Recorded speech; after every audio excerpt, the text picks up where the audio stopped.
মুসা নবীর যুগে বৃষ্টি হয় না। সকল নবীর কাছে যায় বলে, নবী গো বৃষ্টি হতেছে না, একটু আল্লাহর কাছে দোয়া করেন। উনি দোয়া করতেছে, বাবাজি অনেক মানুষ নিয়ে দোয়া করতেছে, বৃষ্টি হয় না। ডাক দেখো, আল্লাহ আমি না পয়গাম্বর, আমার দোয়া কি তুমি কবুল করবা না রে মালিক? আল্লাহকে কবুল করব যাদেরকে নিয়ে দোয়া করতেছো। এদের মধ্যে 40 বছরের একটা পাপিষ্ট আছে, যার জীবনে কোনো গুনাহ কাজা নাই, মানুষের নেকি কাজা নাই, তার পাপ কাজা নাই। ও মুসা, যতক্ষণ ওই লোকটা এই মজলিস থেকে উঠে যাবে না, ততক্ষণ আমি আল্লাহ তুমি মুসার দোয়া কবুল করব না রে। মুখের কত পাওয়ার শুনেন। মুসা নবী ডেকে বললেন, হে 40 বছরের পাপিষ্ট, ময়দান থেকে উঠে যা, তোর জন্য দোয়া কবুল হয় না রে। তাড়াতাড়ি উঠিয়া যা, যদি উঠিয়া না যাস, নাম ধরে আল্লাহর কাছ থেকে নাম জানিয়া কানে ধরে ময়দান থেকে উঠে দিব। 40 বছরের কানার মনে তো জানা আছে, ওই লোকের দিলে বাড়ি মারছে, আমি তো 40 বছরের পাপিষ্ট, জীবনে কোনোদিন আল্লাহকে আল্লাহ বলি নাই, নেকি করি নাই, পাপের অভাব নাই। 40 বছরের পাপিষ্ট ময়দানে বসিয়া কয়, মালিক আমি যদি এখন চোখের পানি ছেড়ে কান্দি, মানুষ বুঝে ফেলবে আমি যে 40 বছরের পাপিষ্ট, মানুষ জেনে ফেলবে গো আল্লাহ। 40 বছরের পাপিষ্ট আমার মা জানে না, আমার বাবা জানে না, আমার ভাই জানে না, আমার বোন জানে না, আমার আদরের বিবি জানে না, আমার সন্তান জানে না, আমার কেউ আত্মীয় বন্ধু বান্ধব কেউ জানে না। তুমি মালিক জানো, পৃথিবীর কাউকে তুমি জানাও না রে মালিক। এখন যদি এই ময়দানে আমি কান্নাকাটি করি, মানুষ বুঝে ফেলবে। ময়দান থেকে যদি উঠে দেওয়া হয়, মানুষ সকল জেনে ফেলবে আমি যে 40 বছরের পাপিষ্ট। ও গো আল্লাহ, ও প্রভু, সমাজে আমি হাঁটতে পারবো না, সমাজে আমি বসতে পারবো না, সমাজে খাইতে পারবো না, মানুষ আমাকে ঘৃণা করবে, মানুষ আমাকে ঘৃণা করবে। আমি 40 বছরের পাপিষ্ট রে মালিক, তখন আমি কি করব রে আল্লাহ? আল্লাহ গো তুমি শরম দিও না, 40 বছরের ভিতরে তুমি কোনো শরম দেও নাই। আমি এখানে তোমারকে বলতেছি আর জীবনে কোনো পাপ করব না। মুসা নবী আকাশের দিকে তাকায় দেখে সাদা আকাশটা কালো হয়ে গেছে, সাদা আসমান কালো হয়ে গেছে, বৃষ্টি পড়া শুরু হয়ে গেছে। মুসা নবী কয়, মালিক আল্লাহ, এই 40 বছরের পাপিষ্ঠ এখনো তো ময়দান থেকে উঠে যায় নাই। মালিক গো, তুমি না বলেছো সে উঠে না গেলেন বৃষ্টি দিবা না, এখনো সে যায় নাই, এখন কার দোয়ায় বৃষ্টি দিতেছো? আল্লাহ বলেন, মুসারে, যার কারণে বৃষ্টি দেই নাই, তার দোয়ার কারণে আমি আল্লাহ বৃষ্টি নাজিল করেছি। আরো জোরে বলে, যার কারণে আমি আল্লাহ বৃষ্টি দেই নাই, তার দোয়ার কারণে আমি আল্লাহ বৃষ্টি নাজিল করেছি। মুসা নবী কো, আল্লাহ 40 বছরের পাপিষ্ঠ এক ভাও করে, এক কথা দিয়ে তোমাকে ভাও করে ফেলছে, তার চেহারাটা একটা নজর আমার দেখাই দাও। আল্লাহ কয়, মুসা 40 বছর খাওয়াইছি, বাঁচাইছি, কারো সামনে তার চেহারা আনি নাই, দেখাই নাই, আর এখন তারে মাফ করে দিছি, তোমার সামনে তার চেহারা আনিয়া লজ্জায় ফেলে দিব না। এমনকি দুনিয়ায় আর কোনোদিন তারে লজ্জা দিব না, কবরও আমি লজ্জা দিব না। হাসরে মিজানের পাল্লার কাছে তার গুনাহকে গোপন রাখিয়া আমি আল্লাহ জান্নাতের মেহমান বানাবো রে। এই জন্য জবানের দাম বেশি। জবানকে বেহুদা কথা বলিও না, বেপয়সা কথা বলিও না, গীবত করিও না, বদনাম করিও না, গালাগালি করিও না, বকাবকি করিও না, যা মনে চায় তা বলিও না। জবানটা হেফাজত করেন। ঘরে বসে বসে গালাগালি করে এমনও মানুষ আছে, আমি বয়ান করতেছি, আপনারা বয়ান শুনতেছেন, হ্যাঁ ঘুমায় ঘুমায় বক্তাছে, কথা কয় ঠিক কিনা? কয়েকটা নাটক আরম্ভ করছে, কদিন পরে মোল্লা হলতে চিল্লাইন, কথা কয়, বাবা কানে তুলাই দা, ঘুমাও, গালাগালি করিও না, বকতে বকতে মরলে মরতে দেরি হবে, ধুনা শুরু হইতে দেরি হবে না রে। বন্ধুরে আমার, জবানের হেফাজত করো, জবান দিয়ে বেহুদা কথা বলিও না। আল্লাহ নবীর দরবারে সিদ্দিক আকবর আবু বকর সিদ্দিক রাদিয়াল্লাহু তাআলা আনহু এসেছেন। নবী জিজ্ঞাসা করেছেন, জবান মুখের ভিতর থেকে একটা পাথরের টুকরা বের করে দিয়েছি, ওরে আবু বকর মুখের মধ্যে কেন রে পাথর রাখছো? সিদ্দিক আকবর বলে, ইয়া রাসূলুল্লাহ, জিহ্বা বড় খারাপ, অযথা নড়াচড়া করে, অযথা কথা বলতে চাই, জন্য পাথর চাপা দিয়ে রাখছি, অযথা কথা যেন না বলে, এই জন্য আমি পাথর চাপা দিয়া রাখছি। অযথা কথা যেন না বলে, এই জন্য আমি পাথর চাপা দিয়ে রাখছি। বন্ধুরে আমার, এইরকম কথাবার্তার মধ্যে থেকে বিরত থাকবা। দোকানে বসে বলবা না অমুক বেড়া কেমনে চলে, অমুকে ওয়াজ করলে কি তুইব, এর বেড়ার ফুলার বউ বাজারও যায়, কথা হয় না। বইবে মাতে না সে হইলা কেটার যায় রে, হ্যাঁ এই খাম আর কোনো খাম আছে নাকি? চামড়ার মুখ বেরিক নাই তো, রিস্কার বেরিয়ে গেছে, টালা গাড়ির বেরিয়ে গেছে, কিন্তু হেবেটার মুখের বেরি। জমিতে যদি ছাগলে খায় এমন গাল রে, আমি মনে হয় মেঘনা নদী যদি 1000 বার কুলি করে এরপরে মুখ পাক হইতো না, কথা হয় ঠিক কিনা? মেঘনা নদী 1000 বার কুলি করলো মুখ পাক, এত গালাগালির উস্তাদ।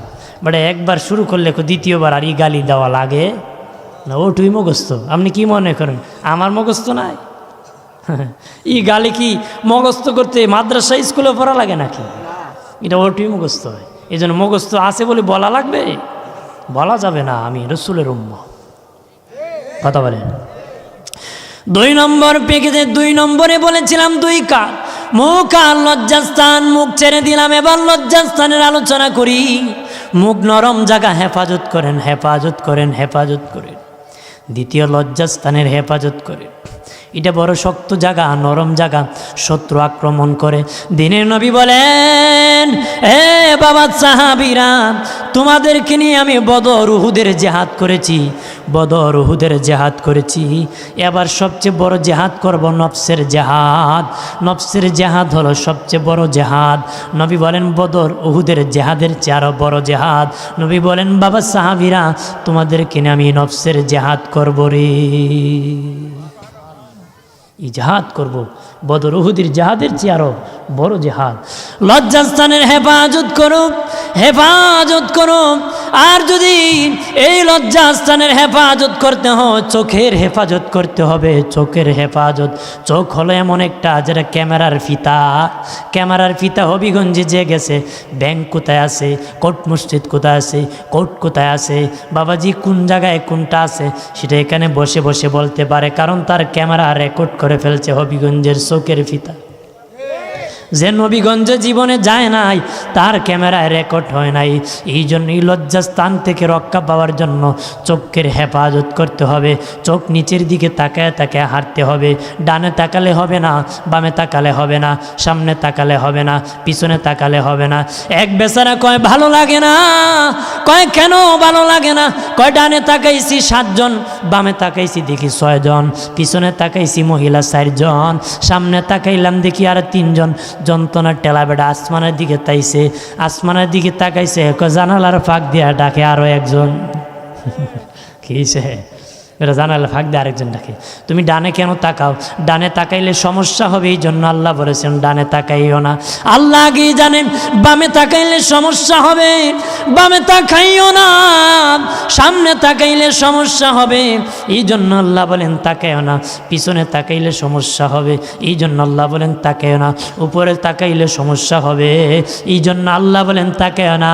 নিচে তাকাইলে শান্তি, নিজেরও মুক্তি, নফস হেফাজত করা যাবে। এই জন্য আমার আল্লাহ বলেছেন নিচু নিচু কদমে মাথা নত করে নিচে তাকায় হাঁটতে থাকবারে। আপনার এলাকার ইমাম সাহেব যদি রাস্তা দিয়ে হাঁটতে খালি সারি মন্দির সাই পাবে, মাইসে কি দেখব তাইন বড় মাথা ফাতলা হুজুর কইব না, যদি এখন কইব নি, এখন যে কোনো মুরব্বীও তাকায়নি পাবে, কোন জোয়ান ছেলেও তাকায় না, খালি মোল্লা বেটার মাথাই পাতলা, আপনারও পাতলা। আপনারা কি কয় মোল্লা দু চাইতো, মানে হে বেটা চাইতো, মোল্লা চাইতো পারতো। মূল্য হইলে এটা জিন হয়ে যাবে, মূল্য হইলে কি দা জিন হয়ে যাবে। এটা মানুষ মনে করে না তো, এটা জিন মনে করে। শুনছিলাম গল্প, ঢাকাতে 2 বান্ধবী থাকতো কি, একসাথে কলেজে পড়তো। তো 2টার বিয়ে হয়েছে, একটা বিয়ে হয়েছে ইংরেজি শিক্ষিতের কাছে, একটা বিয়ে হয়েছে মোল্লার কাছে। তো 2 বছর পরে দেখা হয়েছে। তো ইংরেজি শিক্ষিতের বউ জিগায় তোর খবর কি, মৌলবীর বউরে। আমার খবর বালা, আমার একটা ছেলে হয়েছে। আস্তাগফিরুল্লাহ আস্তাগফিরুল্লাহ, মোল্লার ঘরে ফুল হয়।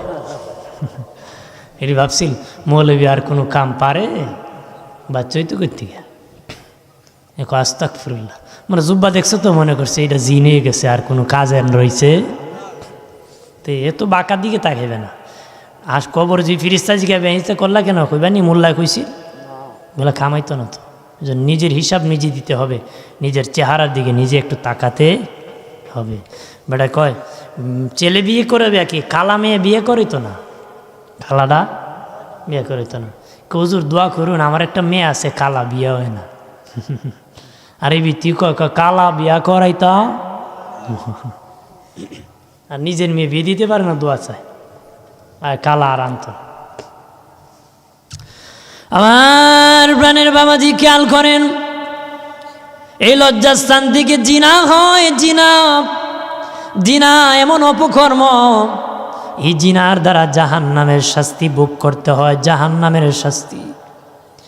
জীবনে অনেক মানুষ অনেক জিনা করেছ, আজকে মাহফিলে বসেছ, হয়তো আওয়াজ শুনতেছ, তাওবা করো। যদি করতে পারো আমার আকাশের মালিক তোমার জীবনের গুনাহ মাফ করে দিবে। বনি সালমা গোত্রের এক যুবক আসিয়া, এক মহিলা আসিয়া, গাভীর গোত্রের এক মহিলা আসিয়া কইয়া রাসূলুল্লাহ, আমি জিনা করেছি, জিনার মতন অপকর্ম হয়ে গেছে, আমার পেটে একটা বাচ্চা গেছে। বাবাজি গুনাহ করার পরে আমরা বাহাদুরি করি, আর সাহাবীরা গুনাহ করলে পরে কান্না কাটি করে বেহুশ হয়ে যেতেন, অর্থাৎ কান্না কাটি করে পাগল হয়ে যেতেন। যতক্ষণ গুনাহ না মাফ না হতো ততক্ষণ তারা বাড়ি ঘরে যেতেন না। গাভীর গোত্রের এই মহিলা আসিয়া বলে, ইয়া রাসূলুল্লাহ, ও দিনের নবী, আমার পেটে একটা বাচ্চা গিয়েছে, জিনার মতন অপকর্ম ফেলেছি, জিনার মতন অপকর্ম ফেলেছি, আমি কীভাবে গো নবী আমি মাপ চাবো? আমি যদি এখন মরে যাই, কবরে জিনার গুনাহ নিয়ে শাস্তি ভোগ করতে পারবো না, শুইতে পারবো না, দুনিয়া আমাকে আযাব দিয়ে দাও, শাস্তি দিয়ে দাও। আল্লাহর নবী বললেন, যাও তোমার সন্তান প্রসবের পরে আসিও। সন্তান যখন প্রসব হয়ে গেল, সন্তান যখন প্রসব হয়ে গেল আসলো, নবী বলেন, যাও এই সন্তান যেদিন দুধ চারবে, খাবার খাবে দুনিয়ার, তখন তুমি আসিও। ওই খাবার 2 বছর বয়স যখন হয়ে যায়, ওই মা বাচ্চার হাতে একটা রুটি নিয়ে দিনের নবীর কাছে আসছে। ইয়া রাসূলুল্লাহ, দিনের নবীজি গো, আমার বাচ্চা এখন খাবার খেতে পারে।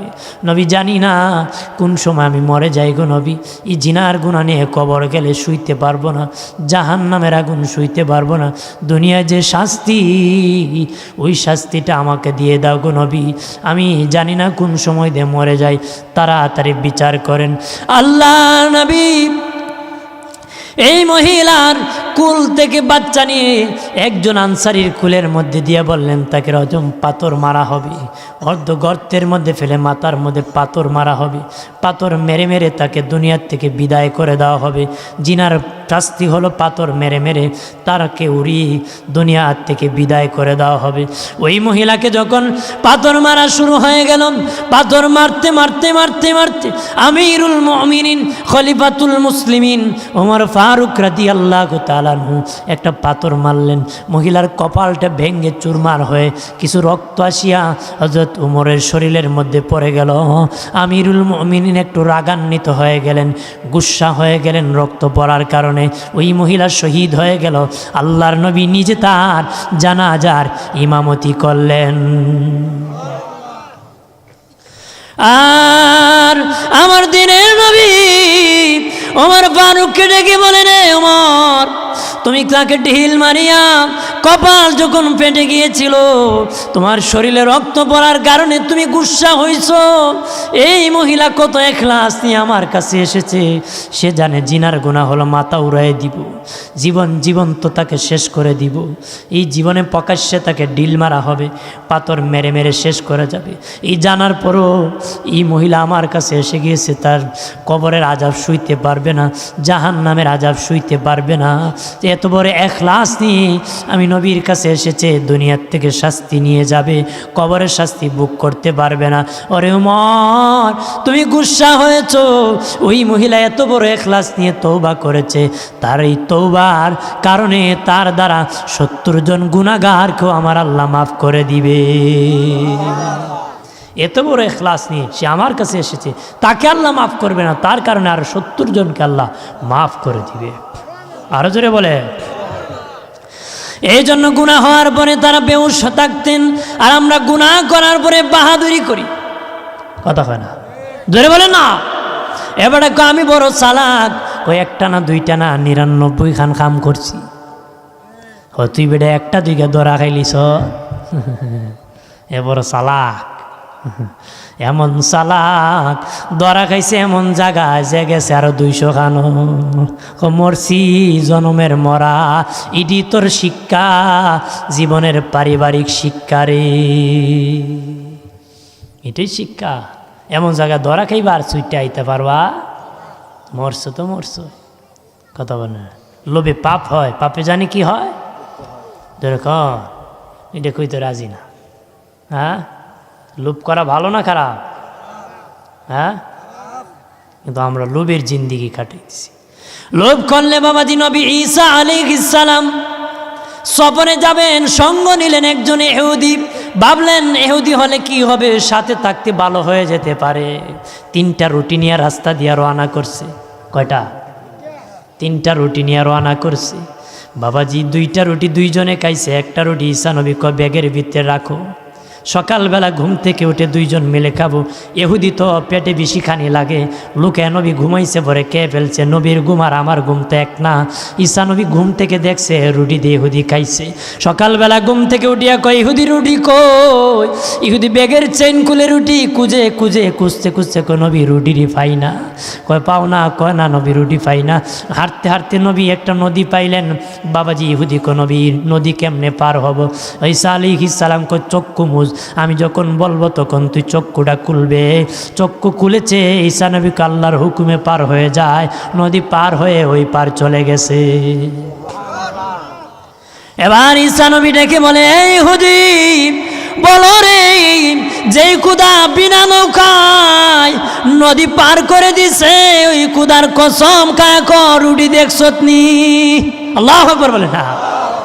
ইহুদি কয় না নবী রুটি দেখি নাই, রুটি দেখি নাই। ঈসা নবী আরও সামনে গেছে, একটা ছাগলের পাল পাইছে, ছাগল জবাই করছে, নিজে খাইছে, আশেপাশে মানুষকে খাওয়াইছে। হাড়ের টুকরা ব্যাগের ভিতরে রাখছে। 3 দিন পরে ঈসা নবী কয় ইহুদি হাড়ের টুকরাটা কই? হাড়ের টুকরা দিছে। ঈসা নবী হাতে নিয়ে আগের মতন ছাগল হয়ে যাও। আল্লাহর হুকুমে আগের মতন ছাগল হয়ে গেছে। ঈসা নবী কয় ইহুদির এই ছাগলের গোস্ত খাইবানি? কোন নবী পাক করলে তো খাইব, রাগ কষ্ট আরো খাইতো। বাবাজি পাকানো হয়েছে, খাবার খাইছে। ঈসা নবী কয় ইহুদি রে, যে আল্লাহ আমাকে এত বড় ক্ষমতা দিয়েছেন হাড় থেকে ছাগল বানাইতে পারি, ওই খুদার কসম খায়া কো রুটিটা দেখছত নি?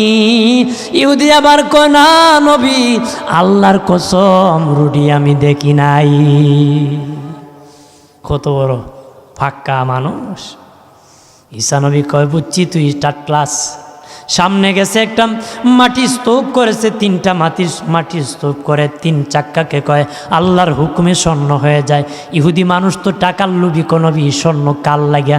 ঈসা নবী কয় একটা আমার লাগা, একটা তল লাগা, আর একটা কাল লাগা। জানুস নি ওই রুটিটা যে হারাই গেছে, হেরে যদি কোনোদিন পাই তারে আমি স্বর্ণের চাক্কা দিব। কি দিব? ওই রুটিটা যে চুরি করছি হেরি চাকা। আর এটা না শুধু আমি ঈসা নবীর চাক্কাটাও দিয়ে দিব। ইহুদি মনে মনে কয় একটা আমার, একটা রুটি চুরির, আর একটা ঈসা নবীর, আমি 3টার মালিক। নবী রুটি তো আমি খাইছি। এবার কি কয় নবী রুটি আমি তুই খাইছি? ঈসা নবী কয় যা দূর হ। 3 স্বর্ণের চাক্কা দিয়া বলেন আমার কাছ থেকে দূর হয়ে যা, দূর হ। ইহুদি রাস্তা দিয়ে রওনা করবে, মধ্যখানে ধরছে ডাকাতে জিজ্ঞাসা করে তোর কাছে কি? আল্লাহর কসম কিছু নাই। বাদাম দিয়েছে, দেওয়ার পরে কয় আছে ধুনা খাইছে, মাল গেছে, জীবনের ধুনাও খাইছে। কথা কয় না। 3 ডাকাত চুরি করেছিল, 3 ডাকাত 2 ডাকাত বসে আর ডাকাত রেখো স্বর্ণ চুরি করছি মিষ্টি আন বাজার থেকে। 1 ডাকাত মিষ্টি আনতে যায়, কয় মিষ্টিতে বিষ মিশাই দিব, 2টারে মারিয়া 3টার মালিক আমি হব।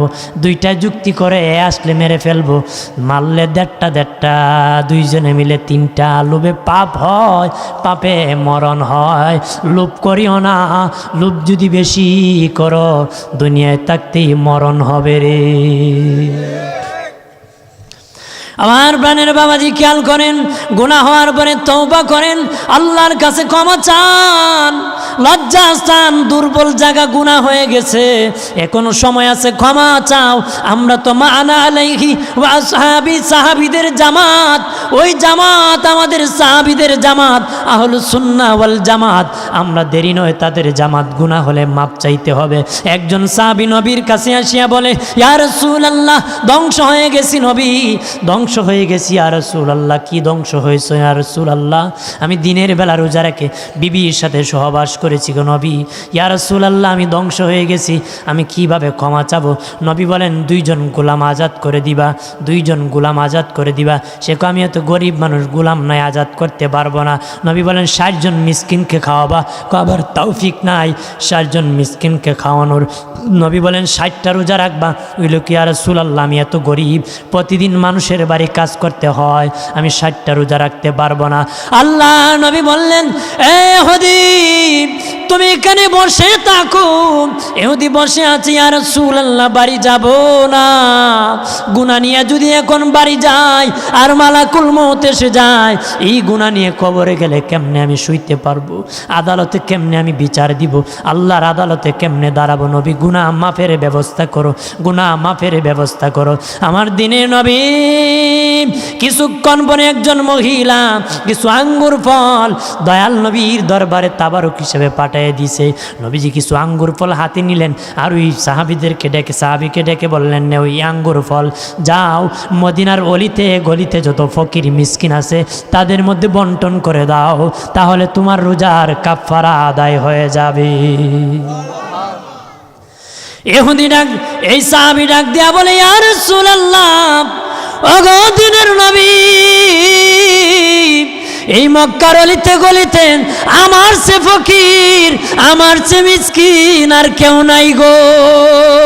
আল্লাহর নবী বলেন, যা যা, এই আঙ্গুর ফলগুলা তুই আর তোর বিবি বাল বাচ্চা নিয়ে খেয়ে ফেল, তাহলেই রোজার কাফারা আদায় হয়ে যাবে। আরো জোরে বলে। আমার বানের বাবাজি খেয়াল করেন, নবী জিহাদের পরামর্শ করেছেন, কঠিন বিচার হবে। একজন সাহাবী সহজ সরল ছিলেন। কাফেররা জিজ্ঞাসা করল, মুসলমানের বিপক্ষে তোদের নবীর প্রস্তুতি কেমন? উনি মুখে না বললে হাতের ইশারা দিয়ে বললেন, খুব মজবুত প্রস্তুতি, গরম প্রস্তুতি।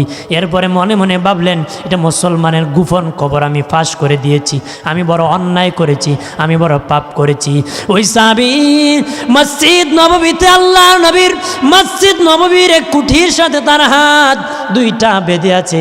নবী বললেন, কেন বাচ্চু? ইয়া রাসূলুল্লাহ, গোপন খবর কাফের দেখে আমি বলে দিয়েছিলাম নবী গো, এই জন্য আমি পাপ করেছি, এই জন্য ফিলারের মধ্যে আমি বসে আছি, হাত বেঁধে আছি।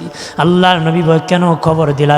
ছেড়ে দিয়ে তুমি কোন? ইয়া রাসূলুল্লাহ, আসমান থেকে মালিক যতক্ষণ ক্ষমার ঘোষণা দিবে না ততক্ষণ আমি সেখান থেকে সরব না গো।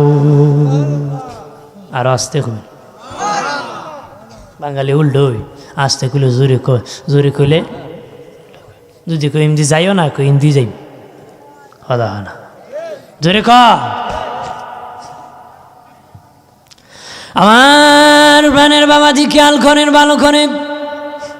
আমার আল্লাহ জানিয়ে দিলেন, নবী, আপনার ওই সাহাবীকে আমি ক্ষমা করে দিয়েছি। শুধু তাকে ক্ষমা করি নাই, কিয়ামত পর্যন্ত এই কুঠির কাছে আসিয়া যারা দোয়া করবে, আপনার ওই সমস্ত উম্মতকেও আমি আল্লাহ মাফ করে দিব। এই জন্য এই কুটিকে তওবার কুটি বলা হয়। এই কুটির কাছে দাঁড়াইয়া যদি কেউ মুনাজাত করে, আল্লাহ বলেন আমি তাকে মাফ করে দিব। নবীর সাহাবী ওই কুটিতে বাঁধিয়া জীবনের গুনাহ মাফ করে নিয়েছিল, আমাদেরকে ওই মাফের ব্যবস্থা করে দিয়েছে। ক্ষমার ব্যবস্থা করো, মাফ চাও, আল্লাহর কাছে ক্ষমা চাও, আর মুখ আর লজ্জাস্থান নবীর কাছে আমানত রাখো, জামানত রাখো। নবী বলেন আমি জামিনদার হয়ে যাব, আমি তোর জান্নাতের জামিনদার হয়ে যাব। বেপরোয়া হয় না, জিনায় লিপ্ত হয় না। ভাই তাকে বিদেশ, দেওর ওই বাবিকে নিয়ে সংসার করতেছে। বাবাজি, ভাইয়ের শ্বশুর বাড়ি, দেওর যাচ্ছে, বেড়াচ্ছে, কাচ্ছে, ঘোরাচ্ছে। কথা বলেন ঠিক কিনা? এক সিনজিতে বসিয়া দেওরার ভাবি হাঁটছে আর বাজারে যাইতেছে, মার্কেটে যাইতেছে, ভাইয়ের শ্বশুর বাড়ি যাইতেছে। হারাম হারাম যতক্ষণ তারা থাকবে আর বসবে ততক্ষণ আসমানের মালিক তাদের উপর গজব লানত লানত বর্ষণ করবে। ওই মহিলার ঘরে নেককার কোনো মানুষ আগমন করতে পারে না রে। এই জন্য জিনা বেড়ে গেছে, ইফটিজিং বেড়ে গেছে, ভাগাভাগি বেশি বেড়ে গেছে। কথা হয় না? আগে মানুষ কইতো অমুকের মেয়ে বাগছে, এখন আর এই কথা কয় না অমুকের মেয়ে বাগছে, এখন মানুষ খালি অমুকের বউ বাগছে। কথা কয় না? এখন কারো মেয়ে ভাগে না, বউ ভাগে, মেয়েরা চালাক, স্বামী তাকে বিদেশ অ্যাকাউন্টে টাকা জমাইয়া ফুলুস। কথা বলেন ঠিক কিনা? বন্ধুরে আমার, এই জন্য জবানের হেফাজত, লজ্জাস্থানের হেফাজত করো। বিবিকে কন্ট্রোলে আনতে হবে, আদর করতে হবে, এত চাপ দিলে হবে না, মহব্বত করতে হবে, মহব্বত করতে হবে। যারা বিবি আসো স্বামীকে মহব্বত করতে হবে, স্বামী যারা আসো বিবিকে মহব্বত করতে হবে। একজন আরেকজনকে যদি ভালোবাসো সংসার শান্তি হবে। একজন মাতে আরেকজনের সাথে, আরেকজন মাতে আরেকজনের সাথে, দুইজন এক বিছানায় ঘুমাইয়া একদিন উত্তরে চায়, আরেকজন দক্ষিণে চেয়েছে, দুইজন দুইখানো আলাপ করে। এইরকম কোনোদিন শান্তি হবে না। নিজেদের মধ্যে ভালোবাসা, প্রেম, মহব্বত বাড়ায় নাও। বন্ধুরে আমার, 1 নম্বর কাজ নামাজ, 2 নম্বরের মধ্যে হলে মুখ আর লজ্জাস্থান, মুখ আর লজ্জাস্থান। 3 নম্বরে পেট সাধন করতে হবে, পেট সাধন করতে হবে, খাবার কন্ট্রোল করতে হবে, পেট সাধন করতে হবে। খাবার পেলেই খাওয়া যাবে না, খাবার পেলেই খাওয়া যাবে না। বাবাজি নবী বলেছেন জমিনে যখন বেশি পানি হয় জমিন মরে যায়, জমিনে যখন বেশি পানি হয় জমিন মরে যায়। জমিনে ধান রোপণের পরে যখন পানি ভরে যায়, ধানের উপর